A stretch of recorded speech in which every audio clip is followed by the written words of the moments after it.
소원교회 주시는 말씀의 제목은 기쁨을 통하여 기쁨을 빼앗기지 말라.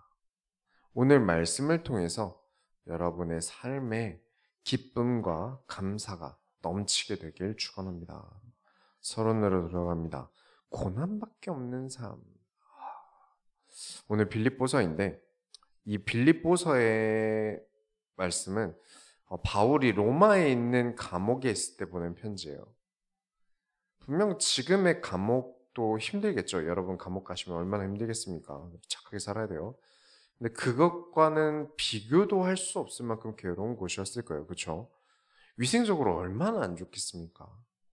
위생적으로 정말 안 좋았을 거예요. 대우는 좋았을까요? 매도 맞고 주변의 죄수들도 다 사람 같지도 않고 뭐 하나 정상적인 게 없었을 겁니다. 그런 감옥에 있는 바울이 빌립보에 편지를 보내는데 1장 1절부터 2절 보시면 그리스도 예수의 종 바울과 디모데는 그리스도 예수 안에서 빌립보에 사는 모든 성도와 또한 감독들과 집사들에게 편지하노니 하나님 우리 아버지와 주 예수 그리스도로부터 은혜와 평강이 너에게 있을지어다. 빌립보라는 교회는 바울이 세운 교회예요. 하나님께서 다른 곳에 있을 때 환상으로 마케도니아라는 지역에 가라고, 마케도니아라는 나라에 가라고 하나님께서 환상을 보여주셨어요. 그래서 그 마케도니아라는 나라를 들어갈 때 첫 도시가 빌립보입니다. 뭐 쉽게 예로 들자면 대한민국으로 가라 해서 비행기를 타고 갔는데 도착하니까 인천인 거죠. 그런 것처럼 마케도니아에서 발을 들였을 때 첫 도시가 빌립보였다는 겁니다. 그러면 환상 중에 가라고 하셨으니까 거긴 좋은 일이 많아야겠죠. 그렇죠? 하나님께서 환상 중에 저를 거기로 가라고 하면 거기 좋은 일이 많아야 될 거라고 기대하고 가게 될 거예요. 하나님께서 환상 중에 뒷산을 파봐라. 팠는데 금괴가 나오고 그래야죠. 그런데 마케도니아에 갔는데 그 빌립보에 갔는데 옷이 다 찢어지고 매를 맞고 알몸으로 끌려가서 감옥까지 가요. 죄인이다 싶으면 인권도 뭐도 없는 거죠. 하나님께서 가라고 하신 거면 좋은 일들이 가득해야 되는데 너무 힘들고 아픈 일들이 생겨요. 하나님 너무하신다. 이런 하나님이면 안 믿는 게 낫지 않을까요? 이렇게 고생만 하고 아픔만 겪을 거라면 하나님은 과연 좋으신 하나님일까요? 하나님께서 너 매 맞아 라고 빌립보에 보내신 거든가 아니면 매 맞고 알몸으로 감옥에 질질 끌려갈 거를 막지도 못하는 능력 없는 하나님 아닙니까? 그러면 왜 우리가 굳이 이런 하나님을 믿어야 할까요? 그런데 이 빌립보서를 다 보게 되면 알게 됩니다. 이해가 가요. 이 빌립보서는 어떤 교리적인 내용, 어떤 교훈 훈계보다는 바울의 신앙 간증서입니다. 나는 하나님을, 내 복음을 위한 길을 이렇게 생각한다. 하나님께서 내게 주시는 고난이라면 그것도 괜찮다. 아픔이라면 나는 그것도 괜찮다. 바울이 얼마나 복음으로 하나님께서 주시는 전신갑주로 무장되어 있었는지 이 빌립보서를 보면 알 수 있어요. 하나님 나라를 위해 어렵고 힘든 일조차 감당할 수 있는 사람이라는 것을 하나님께서 아시기에 바울이라는 사람은 힘든 일에 밀어넣으실 수 있으셨던 거예요. 그러면 또 우리는 머릿속으로 생각나는 게 있죠. 내가 믿음이 커지면 안 되겠구나. 믿음이 좋아질수록 나는 힘들고 안 좋은 일에 던져질 거예요. 어떤 일도 감당할 수 있는 사람이 되면 진짜 어려운 힘든 일로 나를 넣어버리실 거예요. 근데 여러분, 믿음이 없어도요, 어려움에 던져집니다. 근데 그 어려움에 누가 나를 던질까요? 내가 나를 어려움에 던집니다. 그래서 우리가 지난주 오후 예배 때도 나를 돌아서게 해야 한다. 우리가 이것을 회개라고 합니다. 회개라는 단어 원어 뜻이 히브리어로 돌아서다 라는 뜻이에요. 헬라어로는 생각해보다, 재고해보다, 다시 생각해보다 같은 뜻이에요. 내가 돌아서야 돼요. 믿음이 없다? 회개해야 합니다. 그런데 자꾸 회개하라고 하면 부담을 갖는 이유가 막 울면서 해야 되는 게 회개인 줄 알아요. 저는 오늘 아침에도 옆집 순이를 보고 예쁘다고 생각했고요. 오후에는 유튜브 봤고요. 거짓말도 했고요. 막 이러면서 막 자질구레한 것까지 다 토해내는 걸 회개라고 생각해요. 억지로 쥐어짜서 막 내 죄를 토해내는 것을 회개라고 생각하는데 그렇지 않습니다. 회개를 하면요. 눈물 날 수 있죠. 또 감사해서 웃을 수도 있고요. 아무것도 달라지는 게 없을 수 있어요. 왜냐? 결국 다 회개 후에 나오는 결과라서 그렇습니다. 결과가 다르게 나타날 수 있는 게 회개인 거예요. 내가 하나님께 돌아서 보니 내가 이렇게 하나님 앞에 죄를 지었구나. 생각해보고 재고해보니 내가 그러면 안 되는 거였구나 라고 회개해보니까 내가 전에 했던 잘못이 너무 크다면 눈물로 회개할 수 있는, 막 눈물 흘릴 수 있는 거고 그럴 수 있고 저럴 수 있는 것들을 눈물을 흘리는 게 회개다? 회개하면 당연히 이렇게 된다? 절대 아닙니다. 그렇게 말하면 아주 잘못된 거예요. 돌아서는 게 회개입니다. 돌아선다가 중요한 거죠. 그래서 회개하지 않으면 더욱 큰 재앙이 임한다. 왜냐? 결국 내가 바뀐 게 아니에요. 나는 바뀐 게 없으니까 마치 걸어가다가 튀어나온 벽돌에 걸려서 넘어지고 또 다음날 또 걸어가다가 또 거기에 똑같은 데서 걸려서 넘어지고 다음날 또 넘어지고 분명히 내가 넘어져서 아팠던 거 무릎 까졌던 거 다 기억하는데 걸렸던데 또 넘어지고 왜냐? 내가 바뀐 게 없으니까요. 그래서 하라는 겁니다. 회개. 돌아보는 겁니다. 내가 오늘 그 길 가야 되는데 그때 한번 그 벽돌에 넘어졌었지. 오늘은 조심하자. 회개. 자, 그러면 믿음이 깊어져도 고난이고 믿음이 없어도 고난이고 고난뿐이네요. 믿음이 깊어지면 차이가 났어요. 둘 다 어차피 고난을 겪는 건 똑같은데 고난 가운데도 감사할 수 있을 만큼 행복해집니다. 그 차이가 있어요. 기쁨이 달라져요. 사명 없는 인간만큼 삶이 힘든 사람이 없습니다. 삶의 목적 없는 사람은 표류하는 인생을 살아갑니다. 어차피 인생은 어려움과 고난뿐입니다. 그러나 그 고난을 이겨내고 역사를 쓰느냐 못 쓰느냐는 그 사람이 얼마나 강인한 사람이냐예요. 믿음이 하나님을 믿는 믿음이 나를 무장시키고 강하게 만듭니다. 고난 없이 잘 되는 사람 있죠? 악인이 잘 되는 일, 저에게도 너무나 속상한 일이에요. 그러나 그 사람들은 하나님의 생명책에 뭐라고 기록될 만한지 알고 있지 않습니까? 어차피 모든 인생은 이 땅에 태어나는 모든 인생은 고난을 어려움을 달고 살아갑니다. 그런데 그 고난이라는 것이 붙는 것에 내 인생의 고난에 행복이라는 옵션을 추가한 인생을 살 것인가 아니면 그냥 고난만 가지고 끝나는 인생을 살 것인가에 결정되는 거예요. 우리 믿음은 거기에 결정됩니다. 내가 고난과 행복 둘 다 가지고 살아갈지 아니면 고난뿐인 인생만 살아갈지. 여러분 고난뿐이시겠습니까? 아니면 고난과 함께 그리스도께서 주시는 화평과 행복도 같이 가지고 계시겠습니까? 이 빌립보서의 별명이 그래서 기쁨의 서신서예요. 기뻐하라, 기쁨 이런 단어들이 정말 많이 나오는 게 이 빌립보서거든요. 가장 어렵고 가장 고난 중에 있는 바울이 말하는 기쁨을 우리가 오늘 함께 볼 것입니다. 우리는 매일 이 선택지에 있습니다. 오늘을 나의 마음을 강건하게 하여 그리스도로 인한 기쁨과 행복을 누릴 것인가? 아니면 그냥 고난뿐인 인생을 오늘도 어제처럼 살 것인가? 이것을 매일 결정해야 합니다. 한 번 딱 내가 그리스도의 행복을 취했다. 끝. 아닙니다. 매일 우리는 선택해야 합니다. 그래서 우리가 빌립보서를 함께 나누면서 바울의 고난을 대하는 자세를 배우고 더욱더 강건한 그리스도인이 되는 모든 소원교회 성도님들이 다 되시기 바랍니다. 본론으로 들어갑니다. 우리의 현실은요, 감사한 현실들이 있어요.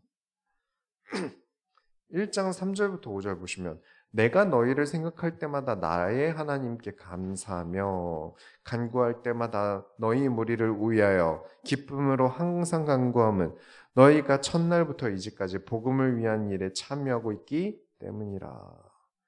감옥에만 있는 게 현실이 아니라는 거예요. 복음을 위해 살아가고 있는 빌립보 교회도 현실이다. 나의 고난, 감옥에 있는 고난도 현실이지만 성도들의 믿음이 강건해지고 있는 것도 현실이다. 대부분 불행해하는 이유는 분명 행복할 조건, 감사할 조건들이 내 주변에도 있는데 나는 계속 불행만 쳐다봅니다. 그러나 바울은 누구보다 어려운 상황에서 누구보다 기뻐할 일, 곧 목회자로서 가장 기쁜 일이 뭐겠습니까? 성도가 복음으로 올바로 서는 게 저는 가장 기뻐요. 그 기쁨을 생각한다는 거예요. 어떤 사람은 고정금리로 아주 싼 값의 건물을 샀는데 그 건물이 5억이 더 뛴 거예요. 그럼 얼마나 기뻤겠습니까? 그러다 요즘 부동산이 하락장에 있잖아요. 그래서 3억이 내려갔어요. 그래도 싼 값에 샀을 때보다는 2억 더 올라 있는 상태잖아요. 그런데 막 내 3억 아깝다고 막 시금을 전폐하고 억울해하고 그렇습니다. 돈 날렸다는 거죠. 사람 심리가 그렇습니다. 내가 5억을 벌었는데 3억 빼앗긴 기분이 드는 거예요. 남들 변동금리라 금리가 미친 듯이 올라서 여기저기서 죽는 소리가 들리는데 나는 그게 안 들려요. 내가 손해본 것밖에는 생각이 안 나요. 나는 고정금리라 다행이다. 그래도 집값이 쌀 때, 처음 집값을 살 때보다는 그래도 더 안 내려가서 다행이다 해야 되는데 남들은 자기 집도 없는데 그래도 나는 내가 편히 쉴 집이 있어서 다행이다. 그렇게 생각해야 되는데 사람이 그렇게 안 되는 거예요. 여자라서 당했다. 남자라서 당했다. 애 취급받아서 억울하다. 퇴물 취급받아서 억울하다. 원래 우리는요, 불공평하게 태어납니다. 우리는 항상 불공평하게 살아요. 모든 게 평등할 수 없고 내가 하고자 하는 일에는 어떠한 불공평도 감수해야 됩니다. 예를 들어보죠. 제가 직업이 목사예요. 목사라서 겪는 사회활동에 어려움이 있어요. 그래서 많은 분들이 사회활동을 안 하세요. 목사니까 더 참아야 하고 목사라는 이유로 더 양보해야 돼요. 나는 신이다 같은 이슈가 터지면 주변 눈치도 봐야 돼요. 왜냐? 불신자들에게는, 믿지 않는 자들에는 쟤도 목사, 쟤도 목사, 저기도 교회, 여기도 교회 똑같다고 생각하거든요. 그래서 그냥 목사라고 하면 혐오하는 사람들도 세상에 많아요. 그러나 그걸 감수하는 거죠. 그런 일이 있다고 해서 목사로서의 품격을 포기하면 안 됩니다. 왜냐하면 반대로 제가 목사기 때문에 행복한 게 있어요.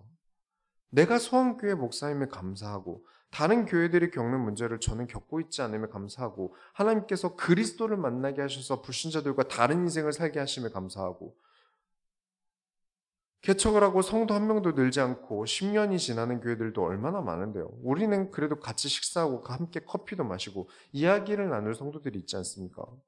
강단에 올라와서 제가 가지고 있는 목회 방향을 이끌고 갈 수 있고 올라와서 정치 얘기, 신비체험 얘기 그런 이야기 안 해도 되고 얼마나 기쁨인지 몰라요. 왜 내가 고개만 돌리면 차고 넘치는 기쁨을 누릴 수 있는데 그것을 두고 다른 데를 쳐다보면서 불행을 찾아서 한도 끝도 없이 들어가는 걸까요? 분명 좋은 일들도 있고 기쁜 일들도 있는데 걱정거리 하나 생기면 주변 사람들 다 피곤하게 하는 사람들이 있어요. 이게 문제고 저게 문제고 막 떠들고 본인은 이미 다 털어놓고 막 자기 힘든 거 털어놨으니까 후련하다. 마음이 좀 풀렸다. 본인은 그렇겠죠. 하지만 그걸 들은 사람들 마음은 어떻겠습니까? 무거운 거죠. 피곤해져요. 여러 교회의 안 좋은 소식들이나 안 좋은 일들에 대해 제가 가끔 이 자리에서 제가 여러분들께 나누는 이유는 크게 세 가지가 있습니다. 뭐냐면 여러분이 선지자라는 인식을 잊어서는 안 되기 때문에 틈틈이 필요할 때마다 꺼내는 거예요. 그리고 두 번째는 우리 교회가 나아가야 할 방향이 이런 어두운 길, 악한 길이 되어서는 안 되기 때문에 못을 박는 겁니다. 쉽게 말하면 길이 있는데 요즘 이쪽 길이 위험하니까 가지 마세요라는 표지판을 던지는 거예요. 여기 공사 중이면 위험하니까 가지 마세요. 맨홀 공사 중이니까 가지 마세요 하는 것처럼 여러분의 말씀으로 살아가는 길에 가지 말아야 할 길에 대해서 제시하는 겁니다. 우리가 어둠에 대한 인지를 가지고 있고 조심하고 그 길은 위험하니 안 갈 수 있는 것과 어둡고 힘든 것만 쳐다보면서 기쁨을 포기하는 건 완전 다른 이야기예요. 세 번째 이유는 저와 여러분이 이 교회를 다니고 있기 때문에 이 소원교회에 있기 때문에 얼마나 다행인지 알았으면 해서 하는 겁니다. 소원교회는 지금 제가 보고 들은 교회들에 비하면 진짜 아무 문제 없어요. 여기는 아무 문제도 없습니다. 듣고 나면 섬찟해요. 여러분 만약에 모르고 갔는데 친구 따라 가보니 JMS, 친구 따라 가보니 돌나라, 뭐 친구 추천으로 갔는데 막 교회가 두 개로 나눠서 맨날 싸우고 있는 것만 보이면 여러분 얼마나 힘들겠습니까? 어느 목사님이 이제 담임 목사로 청빙을 받아서 가셨나 봐요. 근데 교회가 이제 두 파로 갈라져서 싸우고 있는 교회로 갔대요. 그러니까 그 싸움에 힘들어서 그 전에 있던 목사님이 그만두신 거겠죠. 그래서 새벽 기도 끝나면 이쪽 파 성도님이 찾아와서 저쪽 성도님들 좀 내쫓아주세요. 그러고 다음날 새벽 기도 끝나면 저쪽 파 성도님들이 와서 이쪽 성도들이 얼마나 못됐는지 아세요? 이러면서 막 욕을 하시고, 그래서 목사님께서 설교를 성도끼리 사랑해야 됩니다. 이웃을 사랑하고 성도를 용서하고 하나가 되어야 됩니다. 라는 설교를 10년을 넘게 하셨대요. 얼마나 힘드셨겠습니까? 어쩌겠습니까? 다른 방향성을, 더 나아갈 방향성을 제시할 수 없어요. 이 문제가 끝이 안 나니까요. 더 나아가자. 성경을 배웁시다. 하나님의 마음을 알아드립시다. 세상에 빛이 되기 위해 교회가 나아가야 할 길은 이겁니다. 이런 설교를 아예 할 수 없다는 거죠. 그렇다면 우리 교회는 얼마나 행복한 교회입니까? 제가 여러분들 싸움 말리느라 설교를 내내 용서의 설교를 할 필요가 없잖아요. 이 교회를 하나님께서 원하시는 성장하는 교회, 더욱 강건해지고 더욱 나아가는 교회로 마음껏 강단해서 하나님께 영광 돌릴 수 있다는 게 얼마나 행복한 일입니까? 현실이야. 싸우면서 팔을 나눌 정도의 교회라면 그래도 성도의 숫자가 좀 된다는 거 아니었겠습니까? 목사님께서 나가서 투잡 안 뛰고 가족 생계를 책임져 줄 수 있는 교회라는 거 아니겠어요? 그에 비하면 저희 상황은 어두운 상황인 게 현실이겠죠. 고난이기도 하고요. 그러나 이 소원교회에서의 얻는 내 기쁨과는 바꿀 수 없다는 겁니다. 지금 내가 강단에 서서 성경의 말씀을, 진리의 말씀을 선포할 수 있고 그걸 들을 수 있는 성도들이 있다는 지금 이 기쁨과 내 현실은 비교할 수 없다. 그렇다면 여러분의 현실은 어떻습니까? 한번 잘 돌아보세요. 여러분에게 기쁨과 감사거리는 분명히 넘칠 겁니다. 두 번째로, 사랑을 지식과 모든 총명으로 점점 더 풍성하게 하사.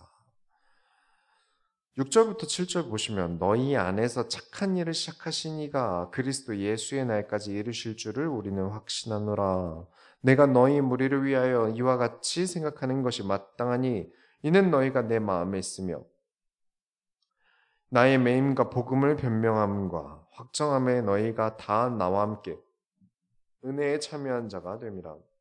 너희 연합을, 빌립보 교회라는 하나님의 일을 하는 연합을, 최고로 착한 일이 뭐겠습니까? 하나님 나라 일이에요. 왜죠? 하나님만 선하십니다.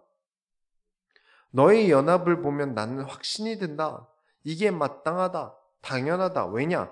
나는 지금 감옥이라는 현실만 있는 게 아니다. 너희가 내 마음에 있으며 나를 기쁘고 행복하게 하는 너희가 이 감옥 안에서도 내 마음에 있으며 복음을 변하고 확정하는 이 일을 나만 혼자서 외롭고 힘들게 하고 있는 게 아니라 너희도 함께 참여한 자가 되었구나. 나 혼자 이 외로운 싸움을 하고 있다면 정말 힘들 수도 있겠지만 너무나 감사하게도 너희가 나의 마음을 따뜻하게 한다. 그래서 바울이 이 빌립보 교회가 얼마나 좋은지 8절에 내가 예수 그리스도의 심장으로 너희 무리를 얼마나 사모하는지 하나님이 내 증인이시라. 하나님 앞에 어떻게 거짓말을 하겠냐? 나는 너희가 너무 좋다. 그리스도의 심장으로 너희를 사랑한다. 세상에 하나님의 이름을 가지고 거짓말하고 사기치는 사람들 얼마나 많습니까? 이번 주에 이제 유집사님이랑 대화를 하는데 이런저런 이야기를 했어요. 그 중에 아픈 사람, 감기 정도가 아니라 정말 막 암에 걸리고 죽을 고비를 겪고 있는 사람들이 얼마나 절박하겠습니까? 얼마나 마음이 절박하겠어요. 너무 절박하니까 진짜 돈을 써야 하고 진짜 좋은 제품을 두고 그 절박한 사람들을 이용하는 나쁜 인간들은 그 절박함을 이용해서 정말 말도 안 되는 제품들을 판다는 거예요. 온갖 과장과 허위로 판다는 거예요. 왜냐? 그 사람들은 어떻게든 붙잡아야 되거든요. 근데 이건 종교도 똑같거든요. 병 낫게 해준다니까 아픈 사람들이 정말 말도 안 되는 것을 합니다. 어디서 안수 받으니까 병 낫는다더라. 우리 교회 오면 병 낫는다. 아픈 관절이 낫는다. 교회 오니까 허리 통증이 낫는다.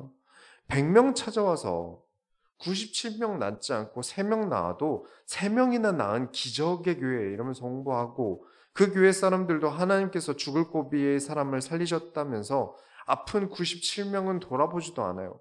아직 그 97명은 아직 믿음이 없어서 안 나은 거라고 하고, 아직 사탄이 안 나가서 안 나은 거라고 가스라이팅을 합니다. 그래서 바울이 모든 편지에 꼭 넣는 내용이 뭐냐면 1장 9절부터 11절에 내가 기도하노라 너희 사랑을 지식과 모든 총명으로 점점 더 풍성하게 하사 너희로 지극히 선한 것을 분별하며 또 진실하여 허물 없이 그리스도의 날까지 이르고 예수 그리스도로 말미암아 의의 열매가 가득하여 하나님의 영광과 찬송이 되기를 원하노라. 진실한 형제들, 정말 선한 일을 하고 하나님 나라의 일을 하는 이 순수한 복음의 사람들이 속지 않기를. 순수하다는 것은 무엇일까요? 어쩌면 속이기도 쉽다는 뜻이기도 합니다. 착해야 합니다. 우리는 하나님 앞에서 착한 일, 선한 일을 해야 됩니다. 그러나 총명해야 합니다. 그래서 지난주에도 강조를 했지만 지혜 있어야 합니다. 속으면 안 됩니다. 악에게 속아서는 안 되고 사기꾼들에게 속아서는 안 됩니다. 화려해 보이는 것들에 속아서는 안 됩니다. 이 사랑을 더욱 지식과 총명으로 풍성하게 해야 합니다. 이 사랑을 뺏기지 않도록, 도둑질 당하지 않도록 여러분은 지식과 총명, 지혜가 가득해야 합니다. 진짜 거짓말쟁이들이 너무 많습니다. 특히 종교는 입증할 방법이 없어요. 그래서 너무 거짓이 많아요. 격투기라면 그 체육관이 진짜인지 아닌지 대회를 나가서 입상을 하면 증명할 수 있잖아요. 골프를 20년 쳐도 프로 라이센스 따지 못하면 아마추어예요. 그런 것처럼 증명할 수 있는 게 뭐라도 있는데 종교는 자기 주장을 증명하기가 힘들어요. 규모와 크기만으로 증명할 수밖에 없게 됩니다. 그렇게 되면. 거기다 사람들은 원래 악이라는 것에 끌려요. 나쁜 데 끌립니다. 그렇죠? 우리가 먹는 것만 봐도 그렇잖아요. 몸에 안 좋은 게 맛있어요. 성경에 천국이 어떻게 생겼고 어떤 곳이 지옥은 어떤 곳인지 뭐 지옥은 어떤지 성경에 얼마나 써 있습니까? 전체 내용에 비하면 정말 없는 내용이에요. 거의 없다시피 할 정도예요. 그런데 어쩜 그리 천국이 어떤지 지옥이 어떤지 이야기하는 것을 좋아할까요? 지옥이 5층까지 있는데 1층은 빌라 모아둔 것 같고, 천국이 5층까지 있는데 1층은 빌라 모아둔 것 같고 5층은 궁궐이고, 이런 소리에 내내 끌려다닙니다. 교주가 자기가 지옥을 갔다 와봤다, 천국을 갔다 와봤다, 이런 이야기 그렇게 좋아해요. 이런 것들을 구분할 수 있는 지혜가 필요합니다. 선한 것과 악한 것을 분별하여 허물 없이 그리스도 앞에 설 수 있어야 합니다. 바울의 바람이 그렇고 제가 소원교회를 생각하는 바람이 그렇습니다. 그렇게 병치유하고 귀신 내어 쫓는 기적의 은사를 가졌으면 집회를 여는 게 아니라 폐쇄병동 투어를 가야죠. 자기가 사기를 치기 좋은 판을 만들어 놓고 사기를 치는데 집회를 열면 10,000명이 넘게 모이는 게 말이 됩니까? 그런데 이렇게 성경을 가지고 진짜를 말하는 사람 말을 듣기보다 그런 사기꾼들 말이 더 듣기 좋겠다는 거겠죠. 그 얘기는 다시 생각해보면 대부분 사람들이 지혜가 없다는 말입니다. 그러니 우리는 지혜와 총명으로 무장해야 됩니다. 나를 속이는 수많은 문제들이 속지 말아야 합니다. 왜냐? 결국 나를 속여서 뭘 빼앗으려는 걸까요? 결정적으로 우리가 돈보다 어쩌면 더 중요한 기쁨을 빼앗으려고 하는 겁니다. 돈만 빼앗는 게 아닙니다. 그리스도로밖에 얻을 수 없는 기쁨을 빼앗는 겁니다. 하나님의 말씀이 성경에서밖에 줄 수 없는 그 기쁨을 빼앗는 겁니다. 사이비만 말하는 게 아닙니다. 우리의 직장이든 가족이든 어디든 기쁨을 빼앗는 것은 내 주변에 수도 없이 많습니다. 내 직장이, 내 사업이, 내 학업이, 당장 내 아내가, 내 남편이 내 어떤 것들을 불행들을 드러내서 자기 취향 때문에 기타 등등 수많은 것들 때문에 나에게 그리스도의 기쁨을 빼앗을 수 있다는 거예요. 속으시면 안 됩니다. 불행을 쳐다보게 만드는 그것들을 손것이면 안 됩니다. 여러분에게 주신 십자가의 구원이 그 어떤 것보다 큰 기쁨입니다. 그런 작은 문제들 때문에 그 크신 하나님의 사랑을 뺏겨선 안 되겠습니다. 세 번째로, 나의 기쁨은 그리스도의 복음이다. 이번 주 내내 고백하시기 바랍니다. 나의 기쁨은 그리스도의 복음이다. 힘든 상황을 이겨내는 실제 예시를 바울이 이제 12절부터 보여줍니다. 형제들아, 내가 당한 일이 도리어 복음 전파의 진전이 된 줄을 너희가 알기를 원하노라. 이러므로 나의 매임이 그리스도 안에서 모든 시대의 안과 그 밖에 모든 사람에게 나타났으니 형제 중 다수가 나의 매임으로 말미암아 주 안에서 신뢰함으로 겁없이 하나님의 말씀을 더욱 담대히 전하게 되었느니라.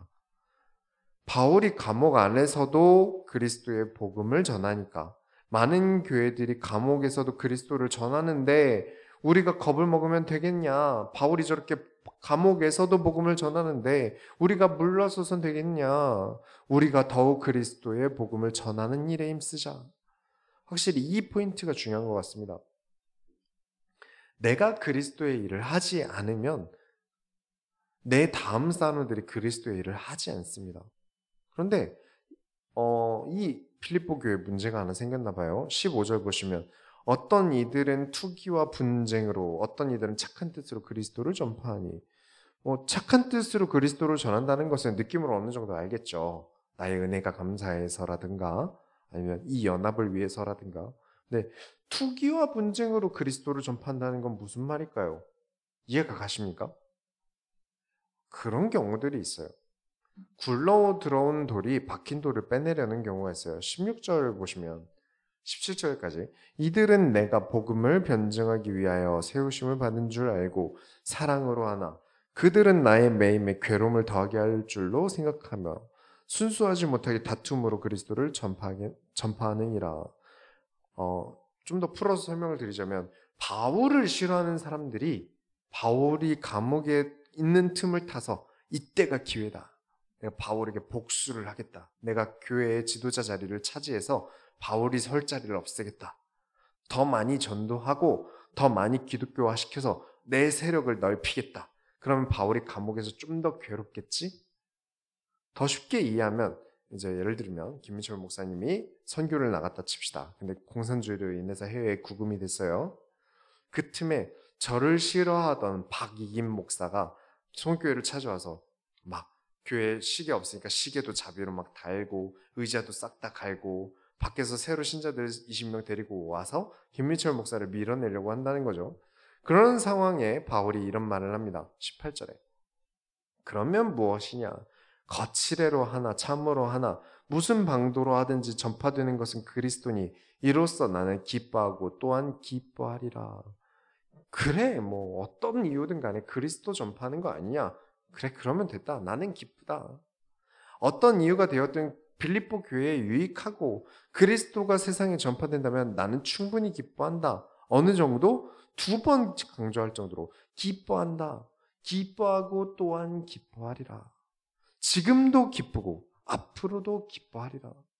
바울의 기쁨은 빌립보 교회와 바울이 함께 동참한 복음이기 때문에 그렇습니다. 복음 때문에 연합되어졌기 때문이지 다른 것 때문에 연합되어졌으면 바울에게 기쁨이 됐겠습니까? 복음이 그리스도가 나의 기쁨의 이유다. 19절부터 21절에 이것이 너희의 간구와 예수 그리스도의 성령의 도우심으로 나를 구원에 이르게 하는 줄 아는 거로 나의 간절한 기대와 소망을 따라 아무 일에든지 부끄러워하지 아니하고 지금도 전과 같이 온전히 담대하여 살든지 죽든지 내 몸에서 그리스도가 존귀하게 되려 하느니 이는 내게 사는 것이 그리스도니 죽는 것도 유익함이라. 나는 성령의 도우심으로 구원을 받는다. 나는 천국의 소망을 가진 사람이다. 나는 그리스도의 존귀함이 내 인생의 가장 중요한 사람이다. 22절부터 24절에 그러나 만일 육신으로 사는 이것이 내 일의 열매일진데 무엇을 택해야 할지 나는 알지 못하노라. 내가 그 둘 사이에 끼었으니 차라리 세상을 떠나서 그리스도와 함께 있는 것이 훨씬 좋은 일이라. 그렇게 하고 싶으나 내가 육신으로 있는 것이 너희를 위하여 더 유익하리라. 이렇게 감옥에서 내가 고난만 받다가 죽게 되어도 나는 괜찮다. 나는 예수님을 만나고 싶다. 순교를 통해 예수님의 얼굴을 본다면 나는 너무 행복할 것 같다. 하지만 그래, 나는 살아도 좋다.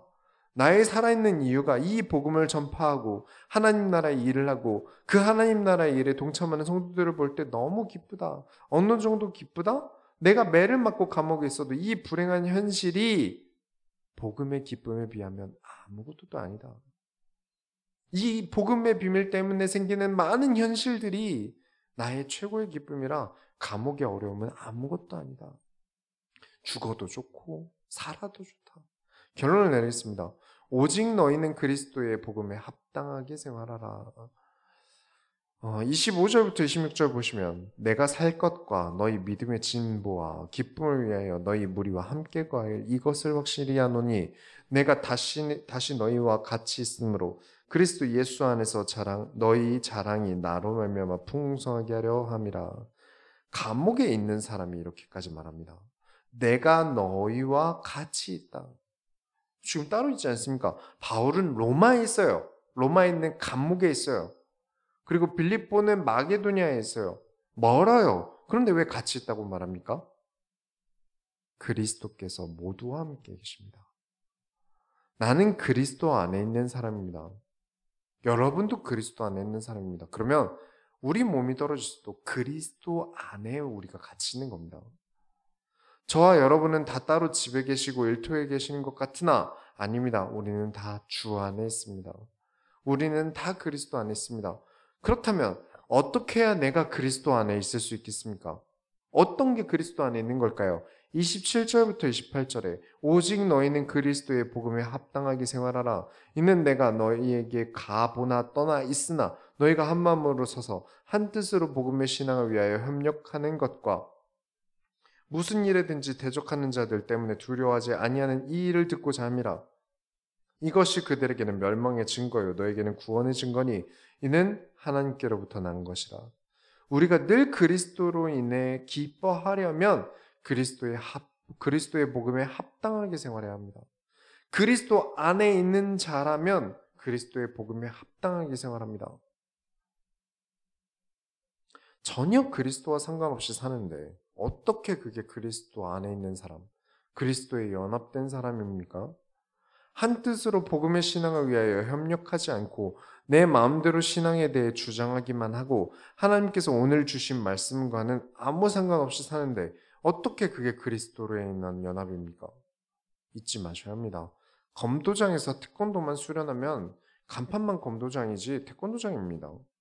축구교실에서 계속 농구만 시키면 거기 농구 동호회지 축구교실은 아닙니다. 그리스도에 대해서는 한마디도 하지 않으면서 하나님께서 성경에 주신 교훈과 지혜에 대해서는 한마디도 없으면서 교회라고 이름 붙이면 됩니까? 그러면 사이비들도 다 교회라고 인정해 주는 꼴밖에 안 돼요. 그리스도의 복음을 듣고 그리스도의 복음으로 살아가는 것, 복음에 협력하며 나아가는 것, 이것이 믿는 자들의 구원의 증거입니다. 29절부터 30절에 그리스도를 위하여 너에게 은혜를 주신 것은 다만 그를 믿을 뿐 아니라 또한 그를 위하여 고난도 받게 하려 하심이라. 너희에게도 그와 같은 싸움이 있으니 너희가 그 안에서 본 바요 이제도 내 안에서 듣는 바니라. 고난은 원래 있는 거다. 자꾸 믿음 생활에는 고난이 없다느니 하나님께서 고난을 안 주신다느니 아니 이렇게 성경에 써 있어도 그런 소리를 하는데 그런 헛소리를 멈추지 않고 계속하는 게 온라인에서 계속 돌아다녀요. 하나님의 역사, 이 세상의 역사의 스토리에는 고난과 역경 그리고 그 역경을 이기고 승리하는 하나님의 이야기를 담고 있습니다. 고난이라는 연출, 서사를 하나님께서 우리에게 주신다는 거예요. 이 고난을 이기고 승리하기 위하여 그리스도를 기뻐함으로 무장하셔야 비로소 이 이야기가 진행이 됩니다. 고난에서 끝나는 이야기가 돼서는 안 돼요. 이 고난을 이기고 승리하는 이야기로 진행돼야 되는데 그 진행은 내가 그리스도로 기뻐할 때부터 시작됩니다. 내가 계속 고난에 끌려다니면서 하나님이 왜 나를 힘들게만 하세요? 예수 믿으면 잘 돼야지 왜 나를 안 되게 만드세요? 이런 게 아니라 이 고난에서도 이 어려움에서도 하나님께서 내게 주실 수많은 감사거리들 많은 역사들에 감사하고 기뻐합니다. 그 사람은 자세가 다른 거죠. 마무리를 내리자면 제가 부교육자 때부터 지금까지 제가 제일 기가 막히게 힘들게 하는 성도 부류가 있어요. 이 성도가 사람 힘들게 하는데 가장 끝이다라고 생각하는 성도가 있어요. 그게 뭐냐면 완전 못된 개망난이 남자친구한테 끌려다니느라 모든 친구, 부모님, 교회 사람들 다 피곤하게 하는 여자애들이에요. 여기가 제일 힘들어요. 주변에 나를 생각해주고 사랑해주는 사람들은 본체 만취하고 나를 학대하고 막대하는 남자친구랑은 죽어도 안 헤어져요. 너무 피곤하게 만들어요. 막 부모나 막 사람들이 그 남자애 못 만나게 하니까 집 나가버리고, 그러면서 친구들 만나서 남자친구 때문에 힘든 점 다 토로하고, 그 남자친구가 여자애 때리러 오니까 막 막아준다고 친구들이 그 여자애 지켜주고 막 숨겨주고, 교회에서 전도사님들이 애 데리고 법원도 같이 가주고 막 없어지면 찾으러 막 천안에도 가보고 부산에도 갔다 와보고. 제가 그랬거든요. 여자애가 집 나갔다고 부모님이 찾아달라고 해서 부산도 갔다 와봤어요. 막 그걸 숨겨주고 그 애 찾으러 다니러 막 3일 동안 잠도 못 자고 막 졸음운전하고. 그런데 어느 날 또 연락 와서 그 여자애랑 몰래 또 그 여자애가 남자에게 또 연락해가지고 또 그 남자친구 집에 숨어 있다가 그 남자친구한테 맞았다고 경찰에 신고하고, 그래서 발견되고. 너무 피곤합니다. 겪어보면 거기가 제일 피곤해요. 주변에서 나를 사랑해주고 나를 위해 고생해준 친구들과 어른들, 교회 사람들을 이런 식으로 매번 물먹여요. 매번 뒤통수를 쳐요. 근데 이런 여자애들을 제가 한두 번 본 게 아니에요. 그런데 많은 신앙인들이 이런 애들과 다를 바가 없어요. 하나님께서 그렇게 많이 응답하시고 정말 많은 복음의 사람들을 만나게 하시고 성경을 올바르게 가르칠 사람들을 붙여주고, 하나님께서 복음의 사랑으로, 그리스도의 사랑으로, 십자가의 사랑으로 가득 채워주시는데 자꾸 자기 마음대로 신앙생활하고 자꾸 이상한 데 쫓아다니고, 하나님께서 자기를 안 사랑하신다고 막 뭐가 올바른 신앙인지 모르겠다면서 자기 취향에 맞는 하나님만 찾아다니고, 그렇게 진짜 그리스도의 기쁨을 빼앗기는 겁니다. 내가 감옥이라는 극단적인 상황에 있는다 하더라도 진짜 믿음의 강건함을 가진 사람은 그리스도의 복음에 의한 기쁨을 찾아냅니다. 하물며 감옥에 가 있는 것도 아닌 우리가 왜 기쁨이 없어야 합니까? 우리가 감옥에 있는 것도 아닌데 왜 행복이 없어야 합니까? 말도 안 됩니다. 저와 여러분 한 주간 그리스도께서 주시는 기쁨, 하나님의 사랑, 그리스도의 복음이 넘쳐나게 되시길 바랍니다. 우리가 하나님의 소원을 이뤄드립시다. 하나님 감사합니다. 우리가 복음으로 인하여 기쁘게 하여 주옵소서. 우리 주변에 있는 수많은 하나님께서 주신 선물들을 외면하고 불행을 쫓아다니는 것이 아니라 우리가 하나님께서 주신 이 많은 선물들을 사모하며 더욱더 기뻐하게 되게 하여 주옵소서. 살아계신 예수 그리스도의 이름으로 기도드렸습니다. 아멘.